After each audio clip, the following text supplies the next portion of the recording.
স্বাগতম ক্রিক ফ্রেন্ডসের নিয়মিত আয়োজন টোটাল ইম্প্যাক্টে। আমি সৈয়দ সামি আছি আপনাদের সঙ্গে। কালকে থেকে আসলে ভারত এবং বাংলাদেশের মধ্যকার প্রথম টেস্টটা শুরু হচ্ছে চেন্নাইতে। এই ম্যাচে বাংলাদেশ এবং ভারতের একাদশটা কীরকম হতে পারে এটা নিয়ে আলোচনার জন্য হাজির হয়েছি। আমার সঙ্গে আছেন আমার সহকর্মী মমিনুল ইসলাম। ধন্যবাদ সামি। আসলে বাংলাদেশের একাদশটা পাকিস্তানের বিপক্ষে আমরা দারুণ একটা সিরিজ জিতলাম। সেই একাদশ থেকে কোনো পরিবর্তন আসতে পারে কিনা, নাকি সেম একাদশ নিয়েই খেলবে বাংলাদেশ? সেইটা আসলে ডিপেন্ড করবে যে উইকেটটা কী ধরনের বিহেভ করে বা কী ধরনের উইকেটে বাংলাদেশ খেলবে। যে চেন্নাইয়ের উইকেটটার কথা বলা হচ্ছে, কারণ এখন আসলে নিশ্চিত না কী ধরনের উইকেট বাংলাদেশকে দেওয়া হবে। এটা স্পিন নির্ভর হবে নাকি পেস নির্ভর হবে।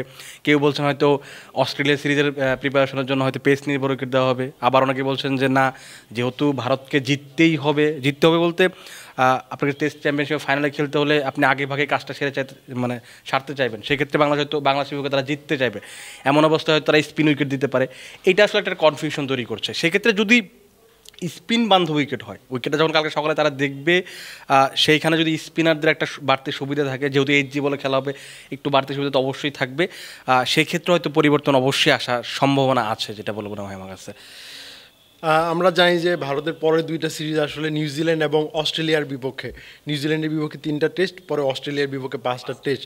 তবে তারা আসলে এই রিস্কটা নিতে চাইবে না বাংলাদেশকে হালকাভাবে দেখে। মানে তারা যদি কোনোভাবে যদি এই টেস্টটা হেরে যায়, তাহলে নিউজিল্যান্ড এবং ভারতের অস্ট্রেলিয়ার বিপক্ষে তাদের একটা চ্যালেঞ্জ অপেক্ষা করবে। এখন অস্ট্রেলিয়ার কথা ভেবে যে তারা যদি ঘরের মাঠের সুবিধা না নিয়ে যদি ওদের যেরকম মানে শক্তিমত্তা, ঘরের মাঠে স্পিন বান্ধব উইকেট বানিয়ে তারা একটা একাদশ সাজায় সবসময় আমরা যেটা দেখি, এরকম একাদশ কি এক্সপেক্ট করবেন কিনা? না, সেইটা আসলে আপনার যদি আগের বারের কথা মনে থাকে 2019-এ খুব সম্ভবত, সেই সময় কিন্তু তারা বাংলাদেশ বিপক্ষে পেস ইউনিট নিয়ে খেলতে নেমেছিল। 3 দিনেই বাংলাদেশ পেসারদের বিপক্ষে খেলতেই পারেন, এরকম একটা অবস্থা ছিল। এখন যত কথা হচ্ছে যে বাংলাদেশের বিপক্ষে তারা যদি হেরে যায়, তাদের সবচেয়ে বড় যে চ্যালেঞ্জটা বা যে জিনিসটা মাথায় থাকবে সেটা হচ্ছে বাংলাদেশ কয়েকদিন আগে পাকিস্তানের বিপক্ষে সিরিজ জিতে এসেছে। ওইখানে বাংলাদেশ পুরো সিরিজে মানে দাপটে পারফরমেন্স করেছে। আপনি কখনো কল্পনা করেন? আমরাও হয়তো যখন বাংলাদেশ পাকিস্তান সফরে গেছে তখন আমরা নিজেরাও কল্পনা করিনি যে বাংলাদেশ এমন ভালো ক্রিকেট খেলবে। এখন ভারত যদি চিন্তা করে যে না, বাংলাদেশ তো, আমরা তো আর পাকিস্তান না, আমাদের বিপক্ষে বাংলাদেশ এরকম ভালো খেলতে পারবো না, এইটা অনেক সময় কী হয়, ব্যাকফায়ার করতে পারে। এই জন্য তাদের মাথায় সবসময় চিন্তা থাকবে যে বাংলাদেশে কোনোভাবে হালকা করে নেওয়া যাবে না। সেটা কিন্তু গতকাল যখন রোহিত শর্মা প্রেস কনফারেন্সে এসেছিলেন তখন তিনি বলেছিলেন যে এটা অবশ্যই অস্ট্রেলিয়া সিরিজের ড্রেস রিহার্সেল না, কারণ তারা চাচ্ছে না ওই রিস্কটা নিতে। কারণ আপনি যখন ভারতের মতো দল যখন বাংলাদেশের বিপক্ষে হারবে, তখন অটোমেটিক্যালি কিন্তু একটা মিডিয়া প্রেশার তৈরি হবে, একটা মান সম্মানের একটা ব্যাপার চলে আসবে। এইটা তাদের মাথা, ক্রিকেটারদের মধ্যে ওই চাপটা চলে আসবে, এটা সবসময়ই থাকবে। সো আপনি কখনো ওই চ্যালেঞ্জটা নিতে চাইবেন না। এইটা নিশ্চিত যে ভারত বাংলাদেশকে একেবারে, আপনি স্কোয়াড দেখলেই বুঝবেন যে বাংলাদেশকে তারা কীভাবে নিয়েছে, সবসময়ই নেয়। তারা চাইবে না যে, তারা অস্ট্রেলিয়ার কাছে হারলেও কোনো সমস্যা নেই, কিন্তু বাংলাদেশের কাছে হারলে তাদের জন্য রেপুটেশনাল একটা ব্যাপার তৈরি হবে। তবে সেই অনুযায়ী বাংলাদেশের স্কোয়াডে আসলে খুব বেশি একটা পরিবর্তন আমরা দেখছি না। আমাদের যে টপ অর্ডারে ব্যাট করছেন জাকির হাসান, পাকিস্তানে দুর্দান্ত একটা ছোট কিন্তু খুবই কার্যকরী একটা ইনিংস খেলে, বিশেষ করে 2-1 ইনিংসে, মানে সাদমান ইসলাম আছেন, তিনি একটা দারুণ একটা সেঞ্চুরি পেয়েছিলেন, আমি যদি ভুল না মনে করি 90 ওয়াট একটা ইনিংস খেলেছেন, এরকম একটা ইনিংস খেলেছিলেন। তারপরে শান্ত খুব একটা ফর্মে নেই, কিন্তু লাস্ট ইনিংসে তিনি একটা ভালো একটা মনে হচ্ছিল যে, এই কারণে আজকে নাজমুল হোসেন শান্ত প্রেস কনফারেন্সে এসেছিলেন। তিনি আসলে বলছিলেন যে আমাদের যেই স্কোয়াডটা আছে, আমাদের যে একাদশটা আমরা পাকিস্তানে খেলিয়েছি, এখানে আসলে খুব একটা পরিবর্তন আসলে করার সুযোগ নেই। তবে তাহলে কি আমাদের জয়কে কি একাদশে বাইরে দেখছেন কিনা? আপনি যেটা বললেন যে আপনি কিন্তু বলেই দিলেন যে ব্যাপারগুলো আসলে কি ঘটে গেছে। আপনি যদি ধরেন একটা উইনিং, আমরা সবসময় দেখি কি উইনিং কম্বিনেশন কেউ ভাঙতে চায় না। আপনি যদি আবার জয়ের কথা চিন্তা করেন, জয় কিন্তু ওই সিরিজে না খেলেও তার আগে যে অস্ট্রেলিয়া সফরে এই দল হয়ে খেলেছিলেন, পাকিস্তান সফরে এই দল হয়ে খেলেছিলেন, দুটো ম্যাচে কিন্তু তিনি খুব ভালো পারফর্ম করেছেন। আর এই যে আপনি ওপেনারদের যদি চিন্তা করেন, 3জন ওপেনার, সেখানে কিন্তু মাহমুদুল হাসান জয় শুধুমাত্র খুব বেশি কনসিস্টেন্ট ছিলেন। সাদমান কিন্তু অনেক দিন পর পাকিস্তান সফরের সুযোগ পেয়েছেন শুধুমাত্র জয় ইনজুরিতে পড়েছিল বলে। এখন জিনিসটা হচ্ছে যে আপনি চাইলেই পরিবর্তন করতে পারেন। প্রেস কনফারেন্সে কিন্তু শান্ত ইঙ্গিত দিয়েছে আমাদের টপ 4-এর যে একটা ইকুয়েশন আছে, আপনি জাকির হাসান, সাদমান ইসলাম, নাজমুল হোসেন শান্ত, নিজে, মুমিনুল হক, এই 4টা কিন্তু বলছেন যে ভালো করছে। আপনি যদি দেখেন যে কনসিস্টেন্টলি কিন্তু খুব বেশি 4জনই ভালো করতে পারছেন না। হয়তো আজকে একজন ভালো করছেন, পরশু দিন আর একজন ভালো করছেন, তারপরে দিন অন্য একজন ভালো করছেন, এইভাবেই আসলে হয়ে থাকে। কিন্তু আমার কাছে কেন জানি মনে হয় যে বাংলাদেশে এখানে একটা উইনিং কম্বিনেশনটা ভাঙতে পারে। সে কারণ হচ্ছে আপনি জয়কে তো ফেলে দিতে পারবেন না। জয়ের যে সাম্প্রতিক সময় রিসেন্ট মানে যে রেকর্ডগুলা, জয়ের একটা সবচেয়ে বড় হচ্ছে স্পিনটা খুব ভালো খেলতে পারে, সেক্ষেত্রে মনে হয় যে একটা কম্বিনেশন ভাঙতে পারে। আর ভারতের যেই একটা শক্ত স্পিন আক্রমণ, রবিচন্দ্রন অশ্বিন আছেন, কুলদীপ আছেন, রবীন্দ্র জাদেজা, তারা প্রত্যেকেই যে কোনো সময় ম্যাচের মোড়টা ঘুরিয়ে দিতে পারেন। হয়তো একটা স্পেলে বোলিং করতে এসে কুলদীপ একটা ম্যাজিক্যাল একটা ফিগার নিয়ে, আর এইচডি বলে কিন্তু দেখবেন 5-6 ওভার পরে গিয়ে বা 10 ওভারের পরে গিয়ে কিন্তু ওই পেসারদের সেই দাপটটা থাকে না। এটা আবার 40-50 ওভার পরে যখন আসবে তখন রিভার্স সুইংয়ের একটা অ্যাডভান্টেজ পাবে। এখন আপনার কাছে আমি যদি আপনার কাছে জানতে চাই, আমি তো যেটা বললাম যেটা পরিবর্তন আসতে পারে, যেটা হচ্ছে যে আপনি কাকে দেখতে চান, শান্ত সাদমান, সরি জাকির সাদমান, জাকির মাহমুদ জয়, নাকি সাদমান জয়? আমার মনে হয় জাকির এবং সাদমানেরই ওপেনিংটা করা উচিত, যেহেতু তারা পাকিস্তানে একটা দুর্দান্ত দারুণ একটা ফ্লো পেয়েছে। এই ফ্লোটা আসলে এই ভারতের বিপক্ষে প্রথম টেস্ট পর্যন্তই থাকবে। সেকেন্ড টেস্টে কিন্তু ওই ফ্লোটার কাজে লাগবে না। প্রথম টেস্টে পারফরমেন্সটা, তারপর সেকেন্ড টেস্টে পারফরমেন্সে কাজে লাগবে। এই কারণে আমার মনে হয় যে ওপেনিং করবেন জাকির এবং সাদমান। আর বাকি জায়গাগুলো তো মনে হয় যে একই থাকার কথা, মানে আপনি যদি ওপেনিংয়ে যদি খুব বেশি চেঞ্জ, আপনি যেটা বললেন যে চেঞ্জ, আমি টপ 4-এ যদি চেঞ্জ না করি তাহলে 6-7 এবং 5-6 এবং 7 মুশফিকুর রহিম, লিটন দাস, সাকিব আল হাসান। 8-এ অবধারিত মিরাজ। নিশ্চিত সাকিব আল হাসান কাউন্টিতে দুর্দান্ত একটা ম্যাচ খেলেছেন, 9টা উইকেট পেয়েছিলেন। এরকম এরকম বোলিংয়ের পর তার কাছ থেকে অনেক বেশি প্রত্যাশা থাকে। কারণ চেন্নাইয়ের যে উইকেট, সেখানে আপনি সাকিব যদি উইকেটে যদি স্পিন থাকে আর সাকিব যদি নিজের সেরা ফর্মে থাকে বা কাউন্টিতে যে ধরনের তিনি বোলিং করেছেন সেটা যদি করতে পারেন, সেক্ষেত্রে কিন্তু ভারতকে চেপে ধরা অবশ্যই সম্ভব। আর সাকিবের সাথে বাংলাদেশের সবচেয়ে বড় অ্যাডভান্টেজ যেটা হবে যে মিরাজের একটা জায়গা ধরে বোলিং করা, আর স্পিনে তো আরও হয়তো পরিবর্তন আসবে। এখানে নাইম অথবা আমরা তাইজুলের কথা বলতে পারি, কিন্তু আমার কাছে মনে হয় যে তাইজুলে এগিয়ে থাকবে। হ্যাঁ, তাইজুলে এগিয়ে থাকার সম্ভাবনা আসলে বেশি। এরকম একজন বাহাতি স্পিনার, যেহেতু তাদের লেফট রাইট কম্বিনেশন করে বল করতে হবে মেহেদী হাসান মিরাজের সঙ্গে। ভারতে কিন্তু সব টপ অর্ডার কিন্তু বেশিরভাগই হচ্ছে ডানহাতি ব্যাটার। এই কারণে আসলে তাইজুল একটা ভালো একটা সুযোগ পাবেন আসলে উইকেট তুলে নেয়ার। তবে যদি আমাদের পেস আক্রমণটা বলে, আমাদের কিন্তু অনেক পেসার। শরীফুল ইসলাম, তাকে রেস্ট দেওয়া হয়েছে এই সিরিজে। তাছাড়া আমাদের নাহিদ রানা, হাসান মাহমুদ, খালেদ, তাসকিন আহমেদ, 4 জন। খালেদের কথা তো ভুলেই গেছি, মানে খালেদ তো মানে স্কোয়াডে কিন্তু প্রত্যেকটা মানে সিরিজের স্কোয়াডে থাকছেন, কিন্তু এই যে তরুণরা যেভাবে পারফর্ম করছেন, তাসকিন তো লাস্ট সিরিজে আসছেন, হাসান মাহমুদ, নাহিদ রানা বা শরীফুল্লাহ যেভাবে পারফর্ম করছেন, খালেদ তো সুযোগই পাচ্ছেন না। তবে তাসকিনের নামটা কিন্তু অনেক বড়। ভারত কিন্তু তাসকিনকে ওইভাবেই সমীহ করে সীমিত ওভারের ক্রিকেটে আমরা যেটুকু দেখি। তাকে যদি সাইডলাইনে রেখে যদি আমরা যদি একাদশটা সাজাই তাহলে কেমন হবে, আর তাকে নিয়ে সাজালে কেমন হবে? আপনার কি মনে হয় তাসকিনের খেলার সম্ভাবনা কতটুকু?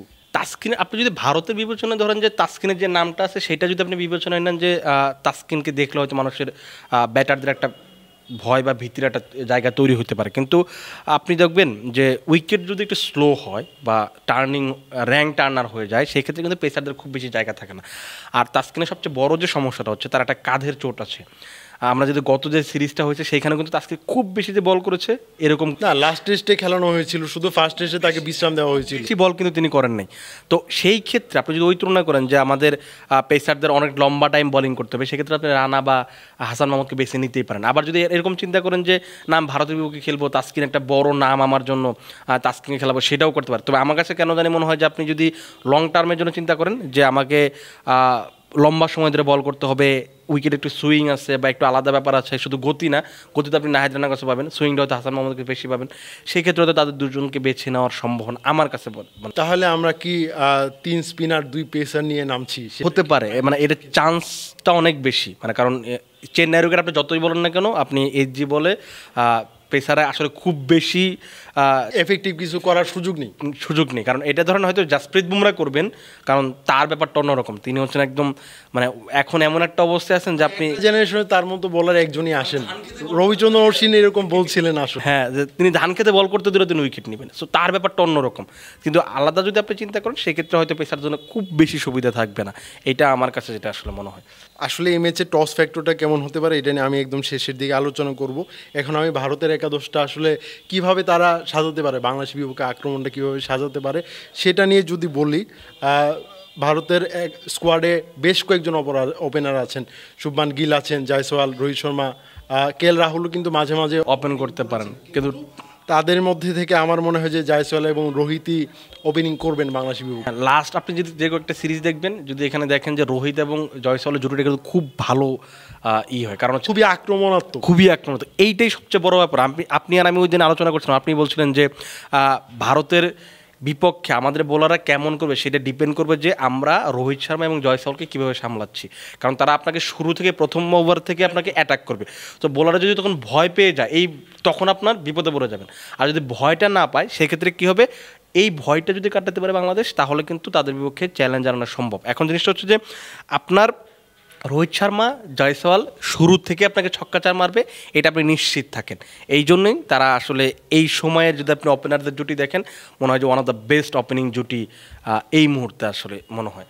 তবে তারা দুজনের মধ্যে দুজনেই যদি ফেইল করেন কোনো কারণে, বাংলাদেশের বলাররা এক্সট্রাঅর্ডিনারি কিছু করেন, ভারতের যে পরের সারি 3 ব্যাটার আছেন তাদেরকে থামানো কিন্তু খুবই অসম্ভব।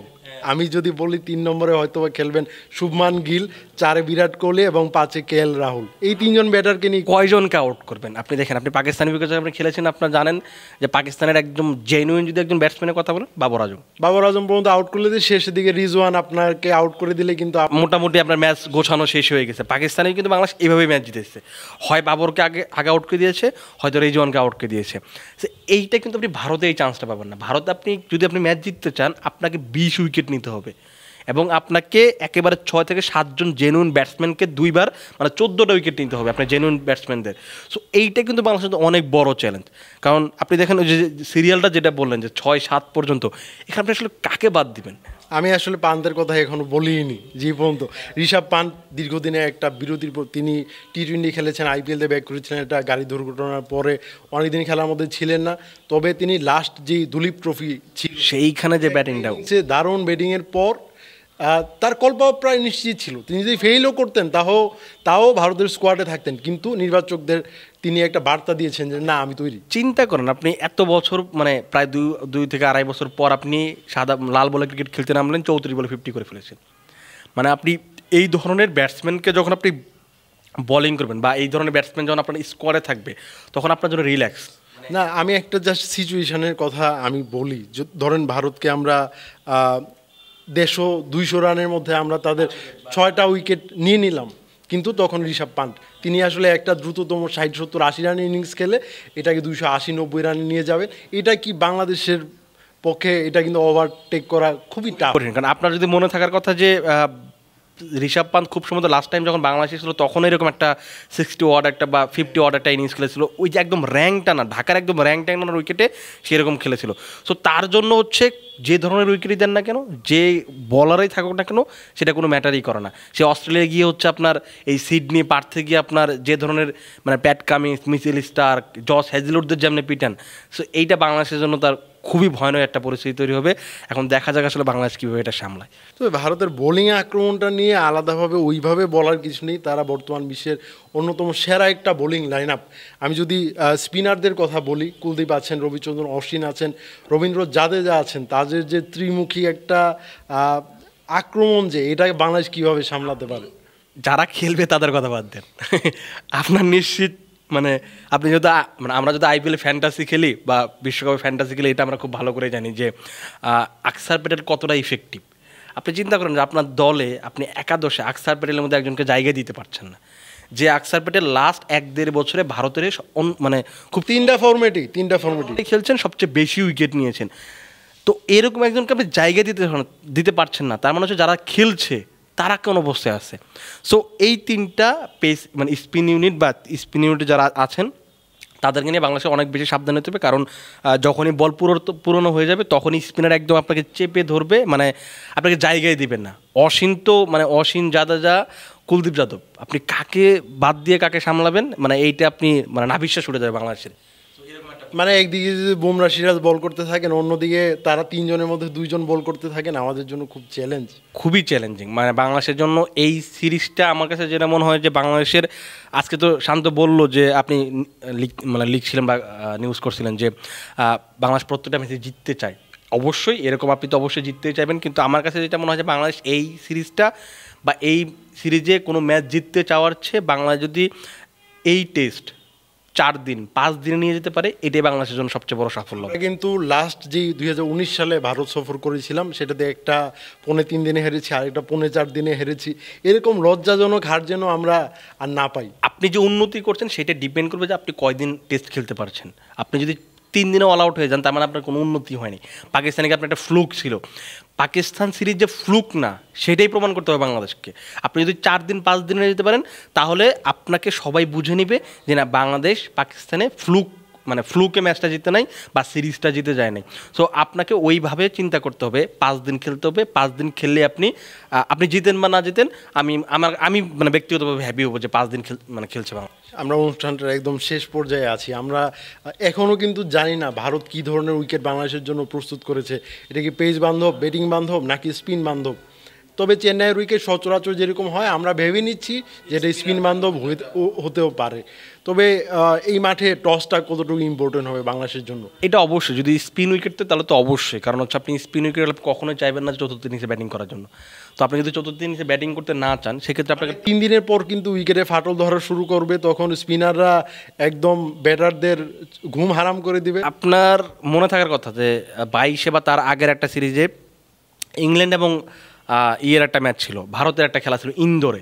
সেই ম্যাচটা 3 দিনে শেষ হয়ে গেছিল এবং এত র্যাঙ্ক টার্ন ছিল যে 150-এর উপরে রানিং হচ্ছে না। আইসিসি তাদের ডিমেরিট পয়েন্ট পর্যন্ত দিয়েছিল মাঠটাকে। আপনার ধরেন যদি এরকম র্যাঙ্ক টার্ন না তৈরি হয় সেক্ষেত্রে আপনি কী করতে চাইবেন? আপনি প্রথম ইনিংসে ব্যাটিং করবেন, প্রথম ইনিংসে ব্যাটিং করে 300+ রান করতে চাইবেন বা 400 করতে পারলে তো আপনার সোনায় সোহাগা ব্যাপার। 300 করলেও কিন্তু সেকেন্ড ইনিংসে আপনার উপর চাপ কিন্তু অর্ধেক কমে যাবে। তো আমার কাছে মনে হয় যে যারা টস জিতবে তারাই ব্যাটিং করতে চাইবে, এখানে মনে হয় খুব বেশি চিন্তা ভাবনা করার সুযোগ নেই।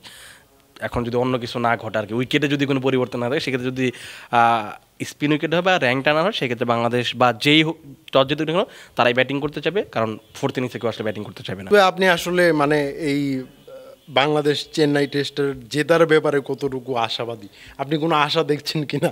না, এইটা ডিপেন্ড করবে যে ম্যাচটা শুরু হওয়ার পরে। আপনি ম্যাচ শুরু হওয়ার পরে ধরুন ভারত আগে ব্যাটিং করলো, আপনি ভারতকে প্রথম ইনিংসে 250 রানে আটকে দিলেন, তারপর আপনি ধরুন 200+ রান করে ফেললেন, তখন আমরা আসলে মানে জয় পরাজয় চিন্তা করি। আমি আপাতত চাচ্ছি যে বাংলাদেশ এই সিরিজে, এই পুরো সিরিজে কোনো ম্যাচ না জিতলেও আমার কোনো আফসোস নেই, কিন্তু কথা হচ্ছে আমরা যে ভালো খেলতে শুরু করছি সেইটা যেন আমরা আমাদের ওই জায়গাটা যেন আমরা তৈরি করতে পারি যে আমরা ভারতকেও চ্যালেঞ্জ করতে পারি। হারাতে পারছি না, আজকে হারাতে না পারলে আমি 2 বছর পর হারাবো, 3 বছর পর হারাবো, কিন্তু আমি যে এই যে একটু একটু করে আমাদের উন্নতি হচ্ছে, আমাদের ঘরোয়া ক্রিকেট থেকে যে একটু একটু উন্নতি শুরু হয়েছে সেটা যেন আমাদের মিসগাইড না হয়, আমরা যেন ওই জায়গাটা সাপটা রাখতে পারি। আমি শুধু এইটুকু হলেই খুশি। তবে আমি অবশ্যই চাইবো, যেহেতু বাংলাদেশি, আমি অবশ্যই চাইবো যে বাংলাদেশ ম্যাচ জিতুক, টেস্ট জিতুক, পুরো সিরিজ জিতুক। কিন্তু আপনি যদি বাস্তবতায় চিন্তা করেন সেক্ষেত্রে হয়তো জিনিসটা খুব কঠিন, কিন্তু আমি চাইবো বাংলাদেশ জেতার খুব কাছাকাছি আছে এরকম একটা জায়গায় দেখতে চাই। ধন্যবাদ মমিনুল আমার সঙ্গে থাকার জন্য। দর্শক, বাংলাদেশ ভারত সিরিজ নিয়ে আমরা নিয়মিত আপনাদের সামনে হাজির হব। আজকে আমরা একাদশ বিশ্লেষণ করলাম, আগামীকালকে চেন্নাই টেস্টের প্রথম দিনের খেলা শেষে আবারও হাজির হব। সেই পর্যন্ত আমাদের সঙ্গে থাকুন। ধন্যবাদ সবাইকে।